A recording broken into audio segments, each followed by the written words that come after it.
Good afternoon, this is Jeff with Sewer Tech Northwest. Today we're at property address 7335 Southwest Stewart Street here in Portland. I describe everything as if you're standing in the street facing the front of the house.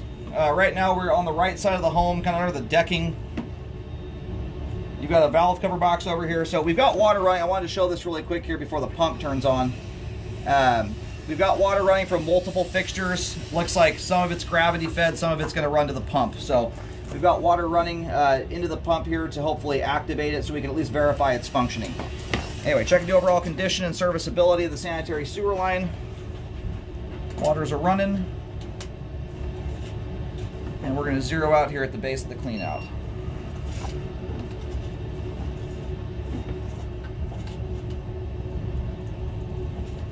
It looks like we're swapping to cast iron. So we've got some level of standing water at the start of the line there, but we'll see how that drains out. We've got a lot of water running right now, which can exaggerate an extremely minor belly into something that looks more significant.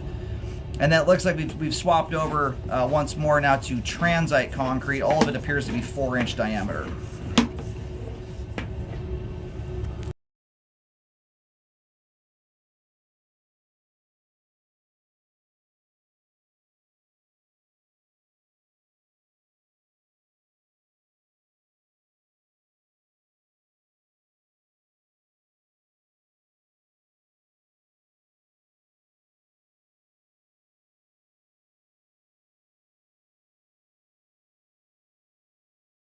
Furnace or something.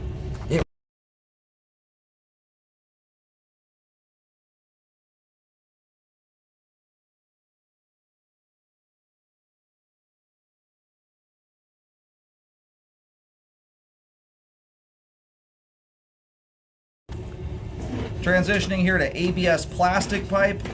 Another spot where we may have some standing water, but pretty short-lived, clean. And we'll take a look. It looks like you just have some cobwebs there at the top of the pipe. Once again, just beyond that point. That joint there is a little bit out of whack, which kind of gives you that immediate appearance. Maybe it's roots, but that looks like cobwebs there. And back into some more standing water now.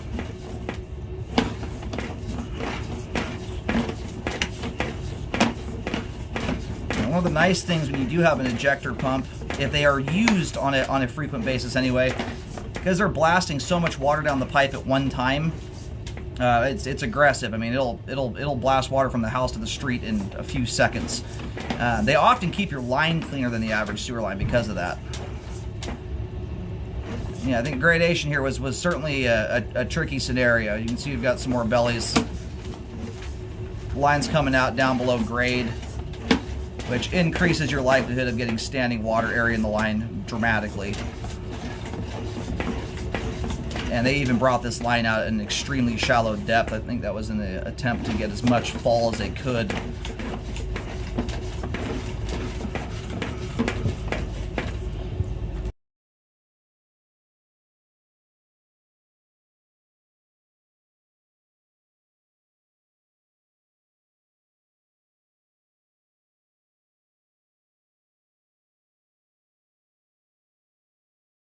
And that looks like our main connection there at about 86 or about 87 feet.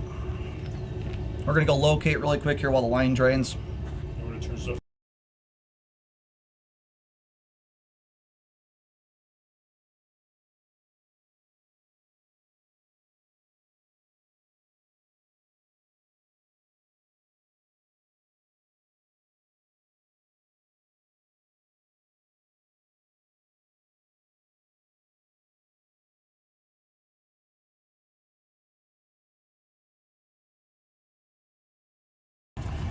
I'm not sure if you can hear it. That was the pump just turning on just now. In fact, you should see it, but the pump did activate. I'm going to pull back a little bit just to get a better view of that, but there it goes, boom. All right, we're going to let the line finish draining here.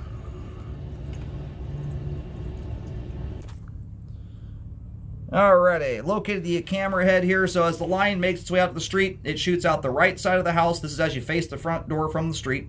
Hangs a turn and runs up the right side of the house on out to the road. There's a manhole that lines up with kind of the gravel parking area on the right side of the property. The line terminates just downhill from that, in case you're curious where things go. And I did put a white marking down there at the main connection.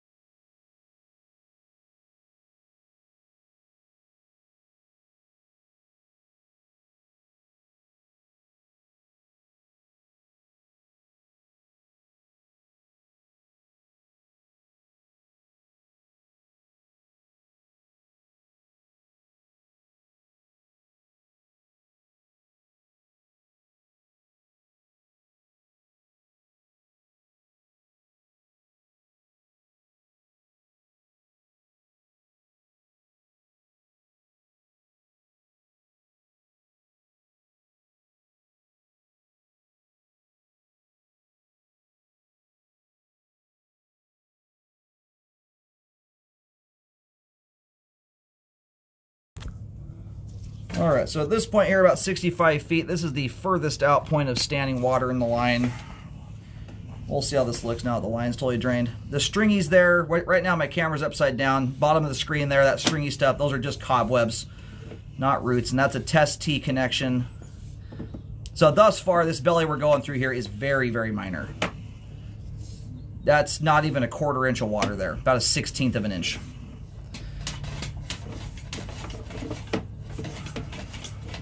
There's no buildup to speak of. I wouldn't expect to see any in standing water that minor, not unless you are dumping tons and tons of cooking oil down the line, which will build up anywhere in the pipe, but it likes to concentrate when it hits any amount of standing water.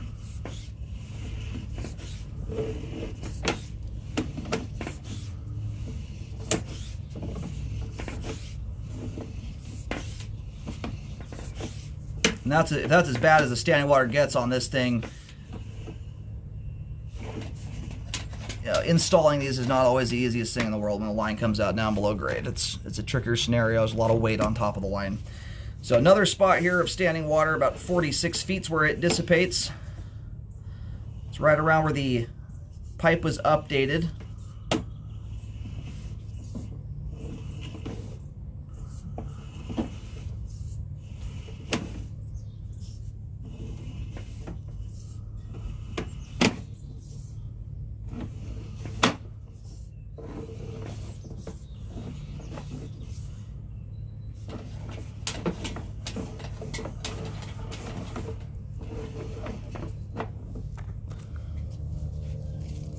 All right, so you got a belly here that runs for about 36 to 46 feet. Very, very little to no buildup whatsoever in that area. At its worst point, you're getting around 3/4 of an inch, but we're also in smooth plastic pipe that helps to mitigate buildup pretty nicely. And yeah, those stringy things there at the top of the pipe are indeed just cobwebs. Those are not roots there. So, is it a perfectly graded line? No. But just based on the debris evidence here, I've done almost 25,000 sewer scopes at this point in my career. When you get areas that are causing recurring issues, the line will tell you. You're going to get buildup that shows you that it's blocking, hitting the top of the pipe. I'm not seeing any of that here. You got very minor buildup in the flow line. But on a line like this, because of the setup here where this line comes out down below grade, to be honest with you, this is actually a pretty nicely installed line. I expect lines like this to have very significant bellies in them, often pipes that are fully submerged. This is actually a very well installed line considering what you have here. But you can see how that updated part of the line there settled. And after as long as I've been doing this, I don't like seeing older lines like this spot repaired, especially with the kind of gradation this property has. If you're going to fix this thing, it's an all or nothing kind of a deal, or you're rarely ever going to get the grade proper. So as this line currently sits here, it definitely has adequate flow all the way to the main lateral. The lack of debris evidence tells us that first and foremost, there's essentially nothing in the line I could even recommend you clean out of it. The bellies do not show any signs of causing any major restriction on flow. When you have standing water, you obviously want to treat the line a little nicer than the average, but you just don't want to be putting wipes, paper towels, things that are not going to disintegrate properly down the line. As long as this line is has been sitting here, I see zero evidence of any past blockage issues whatsoever. Top of the pipe and sidewalls are clean. But I do recommend doing, the best part about this thing is all the most expensive part of the line to update, which is the part that goes under the roadway. All of that is graded very nicely. You want to rescope this about every 2 years to keep an eye on things. Usually the first part of a line to wear out are the pipe joints. This is in older concrete lines anyway. If you start to see any signs those joints are starting to get exposed to the ground, is at that point you want to start considering the repair process. And the importance in keeping an eye on this thing is so you don't lose the ability to do a trenchless epoxy liner on it. When it does come time to update this line, you can dig up the stuff that's under the dirt. And then if you're keeping an eye on things, you'll be able to, during that open trench process, shoot an epoxy liner in trenchlessly right underneath the road and avoid digging altogether. So that's looking into the future, but it's a good idea to keep an eye on these things so you can mitigate some much more expensive repair costs if you're here long enough to see the line need that repair process. As this line sits here today, it's not at a point where I'd recommend updating it.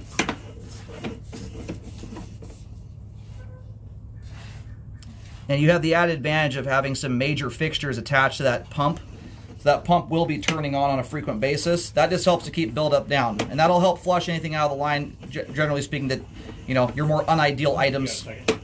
So I'm done inside. Wipes, grease. If you avoid putting that kind of junk down the line, though, you're not going to have much in here to clean out. It's just an added benefit pumps provide.